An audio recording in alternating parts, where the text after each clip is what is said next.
Good evening. This is India Tonight. I'm Tanya Bharadwaj coming to you live from our Mumbai News Centre.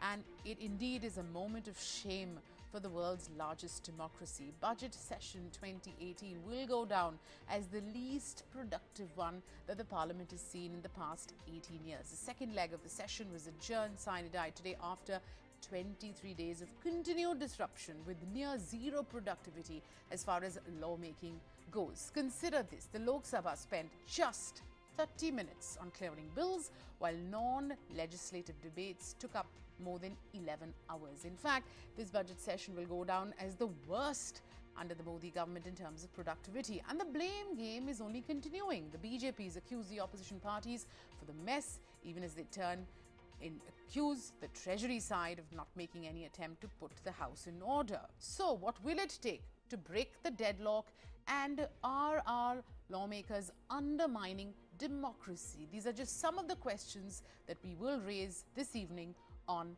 India Tonight. On the final day of the Lok Sabha, it took less than 15 minutes for Speaker Sumitra Mahajan to adjourn the House sine die, and following that, even the Rajya Sabha was adjourned categorically. Both the houses being adjourned sine die for the second half of the budget session. No work being done, barely any bills being transacted, and in total 115 hours in Lok Sabha being wasted, almost 111 hours in the Rajya Sabha being wasted, and 170 crores of taxpayers' money at stake. Clearly, politics has taken the better of economics. Remember, there were 4 no-confidence motions that were put forth by various parties. No discussion really taking place on that as well. As far as TDP and YSR Congress are concerned, the regional parties really, pushed their regional agenda. The TDP and the YSR Congress both wanted a special status for Andhra Pradesh. As far as AIA-DMK is concerned, and DMK, they wanted a special board to be set up for Kaveri board management. So the regional issues really took the center stage. As far as the key bills that were at stake this time around, the Fugitive Economic Offenders Bill could not be taken up. Key amendments to the Motor Vehicles Act could not be taken up, and most importantly, the budget, the union budget, the finance bill was passed with no discussion this time around. In fact, it is also important to note that the Triple Talaq bill, one of the key bills that the government wants to push, was also not taken up this time around.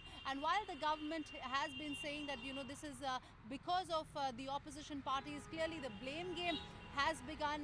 The BJP MPs now even saying that they will not be taking any salary for the next 23 days, and they will be observing a fast on April 12th. But it goes on to show that there is no end to the impasse between the opposition as well as the government. And in the run-up to 2019 elections, we can really see the political atmosphere vitiating and no work being done on the economic front at all. हम इस सारे विषयों को लोगों के सामने लेके जाएंगे और 12 तारीख, अप्रैल 12 तारीख पूरा देश में हम भारतीय जनता पार्टी के सभी सांसद अनशन पर बैठे एक दिन.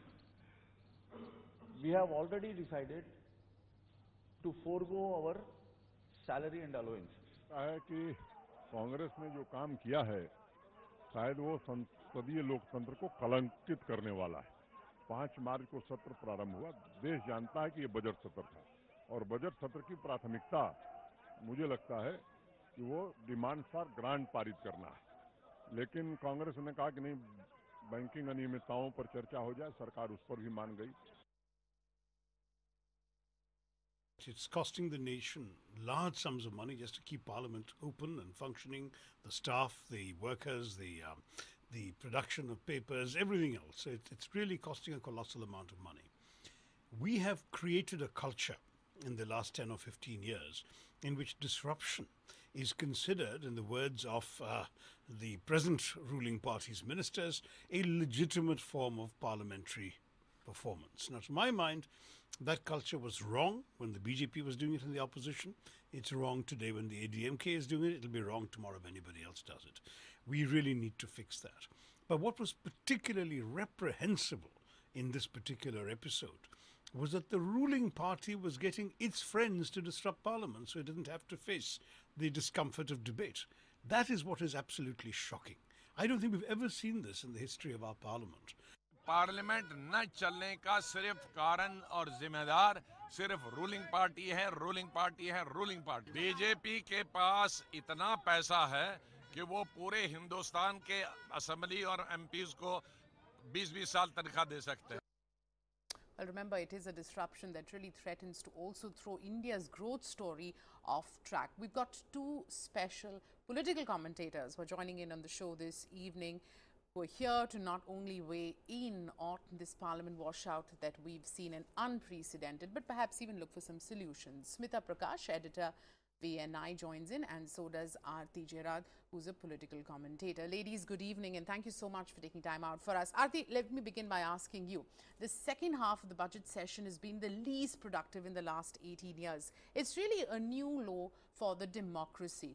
Who's to be blamed here? On one hand, you've got the opposition that's saying that the government hasn't made the effort to debate and discuss crucial issues like the Nirav Modi PNB scam or even the Kaveri water crisis. On the other hand, you've got the government that goes ahead and clears the finance bill in the Lok Sabha without any debate or discussion.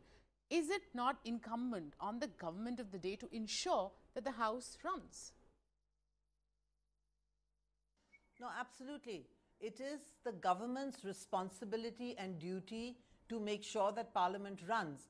After all, the government has to do its business. It has to conduct business.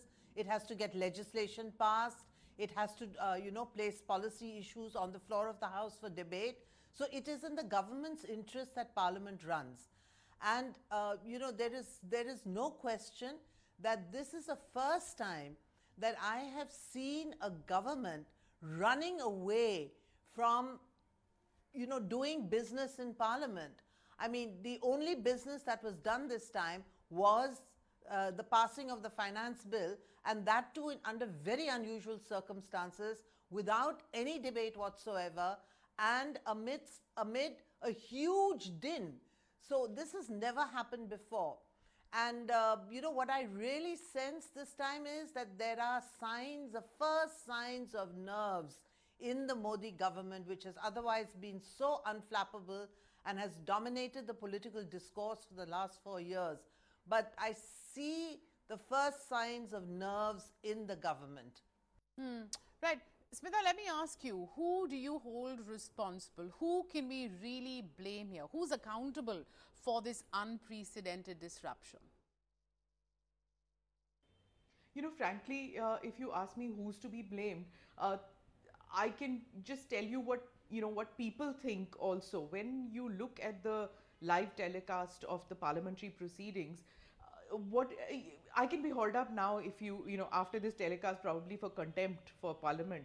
But seriously, don't they look like a bunch of hooligans? Don't they look like a bunch of unruly children because the class teacher's been out and they are indulging in literally vandalism, I mean, coming into the well of the house, screaming, shouting, sloganeering, and taxpayers' money going down the, tubes. This is ridiculous. So, yes, technically it is the ruling party and the treasury benches whose job it is to run the parliament. And, but the opposition, a year before parliament, one gets it that a year before parliament, politics overrules everything else. But what have they reduced the parliament to? Parliament has broken. Parliamentary proceedings have broken and it is literally non-functional. I mean, as you said, finance bill was passed in Lok Sabha in 20 minutes. Like, ridiculous, isn't it? The budget is supposed to be discussed hours and hours. If I'm not mistaken, last year 10.5 hours was spent in Parliament discussing the budget. This time nothing. Within 20 minutes it was passed. The budget's ramifications, each and every aspect of the budget is discussed, debated, and the ruling party, the treasury branches are supposed to listen to what the opposition has to say. Here there was nothing. There was Kaveri screaming, Andhra Pradesh screaming, Nirav Modi screaming, SCST screaming. That's all, just screaming and accusation. And even question hour was disrupted. This is ridiculous and unprecedented since 2014. So, Smita, for you and me and Aarti, who are really stakeholders of civil society, are you saying that the message our lawmakers are giving us is basically that the sanctity of Parliament has been diminished? Absolutely, I totally agree with you, and totally agree with the opinion that Parliament is not doing its function. They are the first ones. These parliamentarians are the first ones to give themselves raises, give themselves benefits. They are the first ones to say that the media is broken. But excuse me, the people concerned now, the people who watch the proceedings, say this is why we voted you guys to power. This is what you're talking about. Why are our roads not fixed? Why are our toilets not built? Why is the education in such a big mess? Why is healthcare not being provided? They want the opposition to question the ruling party. And they want to question the ruling party that you came to power saying that you are going to bring to book all those politicians who scammed the country. Not only have those politicians not been booked, new scams are coming up, like the banking scam. So, excuse me, but neither side is coming out smelling like roses right now. Right.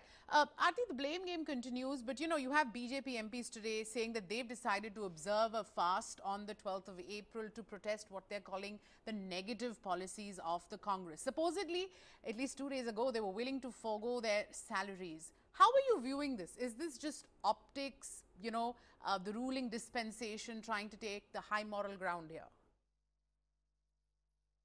Well, I think they're trying to take the high moral ground because they have come out looking very bad at the end of the session.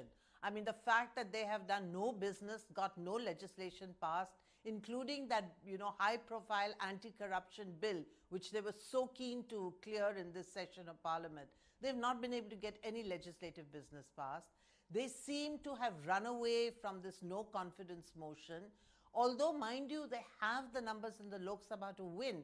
So nobody can quite understand why they blocked the debate on the no confidence motion, with the Lok Sabha Speaker adjourning the Lok Sabha day after day within minutes of the House meeting. So, I think whatever they're doing now, like foregoing their salaries and doing a fast and so on, is just an attempt to try to correct this impression that is going around that the government is looking worried, anxious, and, is running away from debate and discussion on the floor of the House. And if you notice, even on this issue of salaries, some of their allies have come out saying that they were not consulted about the decision to forego their salaries. This is a unilateral decision taken by the BJP. So, there are cracks that are appearing in the NDA. We have seen Chandrababu Naidu exit from the NDA. We've heard critical statements coming from allies like Ramvilas Paswan, Upendra Kushwaha, who seem to be restless and dissatisfied. So all is not well in the ruling dispensation. Aarti, you talked about some crucial bills like the fugitive bill, the triple talaq bill, and quite a few others as well. Do you think the government will be compelled maybe to take the ordinance route to pass some of this crucial legislation that's stuck in the crossfire? I mean, we've seen them do it before.